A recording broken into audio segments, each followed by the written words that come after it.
long-time citizen, All right. extraordinary civic volunteer, Yeah.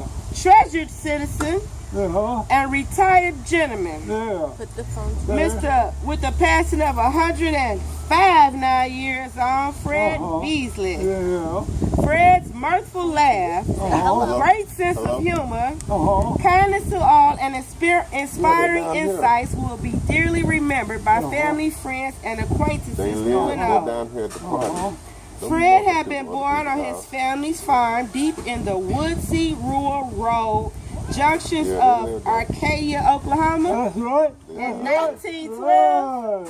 1912? Yeah. 1912. He finally recalled his hard-working father and mother who were farming sharecroppers during his childhood and adult life. Yeah. His father, whom Fred knew, had a large family and many sharecropping ties in northeastern Texas, but didn't know how that clan had arrived in that area. Yeah. He had come here from his Texas farming roots to marry his mother, whom he met on a visit to Texas. His father and mother soon married and helped with sharecropping, farming on her parents' rented land for many, many years. Soon over time, Fred's parents were raising 8 children in a close-knit family as well as farming crops, raising cattle and hogs, and cutting wood to make a living through the roaring 20s and the 1930 Depression years. During his early childhood ages, he began working hard on the farm, which his many brothers and sisters, of whom one brother survives today. Do you still have a brother? Yeah. Fred relayed in our interview his one regret in life was that he never had been able to go to school and learn to read and write as a child. His father had taught him and his siblings in early childhood they were much needed to work each day on the farm for family survival. So there wasn't much time or need for them going to school and school learning. Fred recalled he and his younger brothers had tried to attend school during rainy days and during some winter days when no farming work could be done, but said it was such a hardship as a young child to either walk or try to ride some horses in deep snow and cold the 4 miles to school and back on bad weather days. That soon they were just told to stay home. Fred said it was awful and very cold to try to walk on the mud and the heavy rain and snow to school, and then have to walk home too. So soon that ended his quest for attending school, which he liked, but he wistfully mentioned he never forgot how much he wanted to learn to read and write. He reflected for a moment and thoughtfully said, it's good kids have to go to school today and not to have to ride a horse in the slippery deep mud. It's good all kids have to go to school nowadays. Love you. Love you too. Y'all have a safe trip back home. We'll see you tomorrow. All right. Fred stated he and his entire family worked very hard farming crops, raising cattle and hogs, and earning extra money cutting wood to sell for wood stoves and cook stoves used back then. That's right. They were neither gas furnaces nor electricity yet in deep rural areas. From early sunrise in the morning till late each night, from spring till winter, he worked helping his family with their sharecropping farms. He described a very self-contained, very independent, self-sufficient, hard-working, close family life where they survived well by raising their own food and didn't have great needs like today, where people have a lot of things they don't need.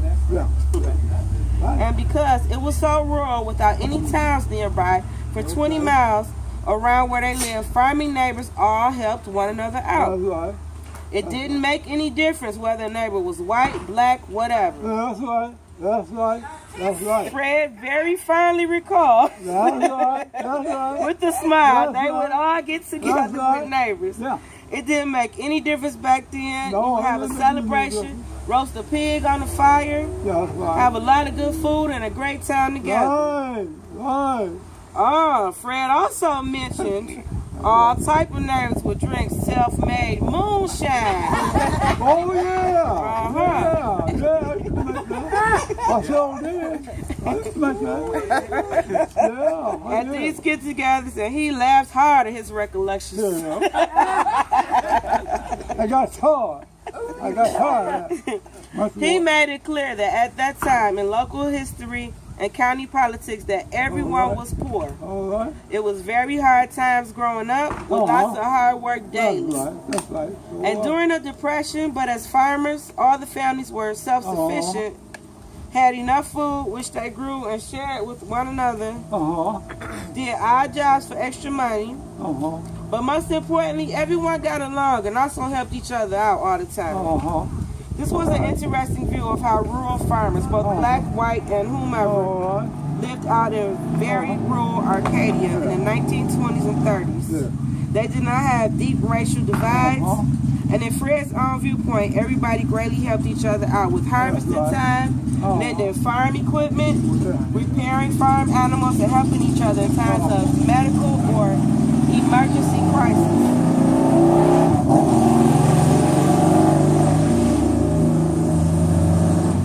Next, Fred said wistfully, it's not like that anymore. He recalled that families didn't have a lot of things back then or much money, but enjoyed get-togethers regularly when the weather was good, and everyone pitched in and shared. Also, whatever money you earn yourself, you saved and saved. That's right. Over time, the goal was to buy a small part of the sharecrop land to start your own farm. And owning your own land was something that couldn't be from you or your family. It couldn't be taken from you or your family. Owning your own farmland was something of great pride. Also interesting was that he never seen a car until he was an older teen, around 17 or 18. As way out in rural farms, you just didn't see cars out there. Later, he bought himself his first car, a used Model A Ford. Yeah, Model A Ford. That's right. That was your car? Did it have a crank on it? Yeah. Yes, it did. And it take gas? How did it run? Yeah. Just put gas on it. Gas in it and then crank it? Yeah, I jack up the wheel. I used to jack up the wheel and crank it. Yeah. Fine, if you don't, you get kicked. So you had to crank it and then run and get in the car? Huh? Well, no, I had the wheel to crank it, crank the car. And so I got on cranking it, well, I let the jack down. And then you get in and drive? Yeah, drive right on. Drive right on? You be rolling. I drove to Arcadia. Yeah? I was Arcadia. You was driving all over that time? Yeah, I was. Later, wait. Your car was crashed by your cousin who borrowed it? Yeah. No, I bought it myself. Who tore it up? My cousin tore it up. I don't know, he messed it up. After that, Fred decided never to own a car again. Can I ask one quick question? Did you need a license back then, or could you just buy a car and drive it? Did you have to have a driver's license, or you just bought the car and drive? You never had a driver's license? No, I didn't have no driver's license. They didn't have no cities back then, so they didn't have no license. No driver's license. So, Fred decided never to own a car again as it's expensive, and when it get wrecked, you lose your money, your investment. He never did own another car his entire life by choice. I sure did. When he was about 25, Fred decided to leave his father's farm That's right. to go to work in Guthrie. He rode his horse into town. What was your horse name? Huh? What was your horse name? What? Horse? The horse you rode into town. Oh, yeah, I rode the horse. You remember his I name? rode Arcadia, on my horse Arcadia. From Arcadia to Guthrie? No, I lived in Arcadia. That's why I was raised in Arcadia. Why all them pretty girls there? Well, why you leave? Oh, yeah. Oh, I'm putting What those was your horse's name? Huh? What was, Oh, a silver? I hope Silver. I was taking them to our kid. I sell all the horses. I'm going down there. You said, come on, Silver. Yeah, come on, silver. And you left all the pretty Sell that girls? horse up. Go home. Yeah. Yeah. Okay. Oh, yeah. So you rode Silver into town, found a Yeah, job right. at the Guthrie Furniture Factory. Yeah, I sure And you did. worked there for 30 years. Yeah, well, yeah. And you Right. retired in 1967. That's right. That's right. You recall how back then Guthrie was separated, where blacks lived in one area of town and weren't allowed to go into certain stores or areas of downtown. Had their own black shopping areas to use daily. That's right. It was very important that the black shopkeepers allowed their black customers to buy things or call up and order items on credit. That's right. Everyone did it that way, and it was great trust that you would always pay your bill, which you proudly did. Yeah. Right. All right. Going to church, which right. going to his church, which was the church that people of color attended, was something Fred loved doing all of his life. He loved the music That's right. and the message Oh, yeah. and the people attending. Oh, yeah. Yeah. Sure. Fred has remained living in Guthrie now for over 75 years and enjoys walking every day around the Masonic Lodge for exercise, weather permitting. That's right. That's right. He is very proud of his daughter, Niecy, Yeah. and granddaughter, LaRonda, Yeah. who were born and raised in Guthrie and reside there still together. Yeah. That's right.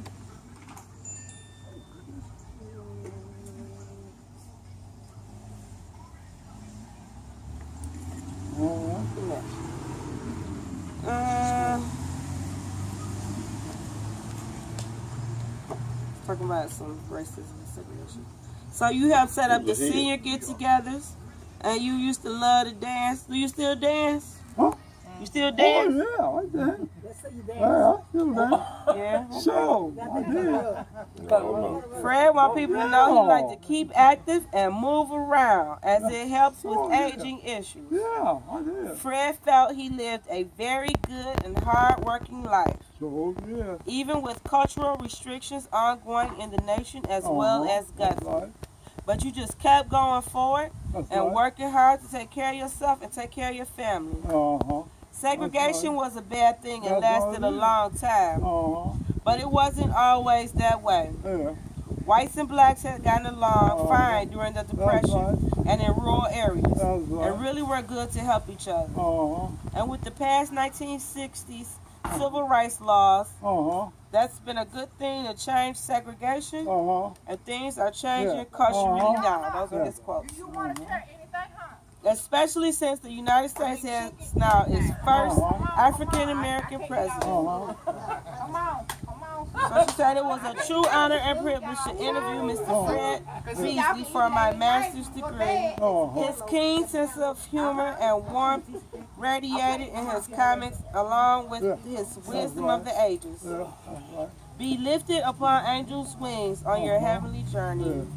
now you said she was studying to get a master's degree and wrote that long sentence. No, she was getting her doctorate degree. And wrote that long sentence without no periods and commas. Yes, sir. Joy, you see what I'm talking about now after you got the Yeah, I skipped some stuff and was trying to fix it's it. bad. It's bad. And she probably got a straight A.